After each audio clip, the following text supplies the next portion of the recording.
స్థానిక సంస్థల ఎన్నికలు జరుగుతాయని ప్రజలు నమ్మటం లేదన్నారు మాజీ మంత్రి జగదీష్ రెడ్డి. ప్రభుత్వంపై ఏమాత్రం ప్రజల్లో విశ్వాసం లేదన్నారు.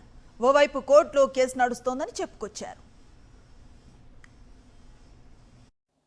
వాస్తవానికి ఎన్నికలు జరుగుతాయని మీరు నమ్ముతున్నారో లేదో నాకు తెలియదు, కానీ ప్రజలు మాత్రం ఎవరు నమ్మడం లేదు.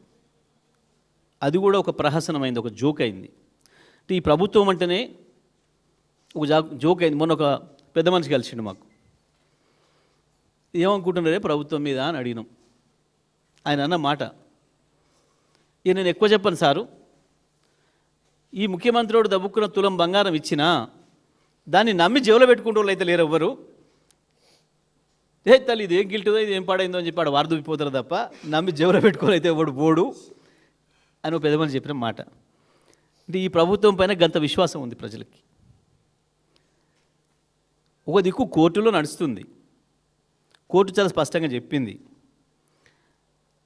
42% రిజర్వేషన్ అనేది ఇంపాసిబుల్ అనే సంగతి 1కి 10 సార్లు ఇప్పటికీ నిరూపితమైంది ఈ దేశంలో.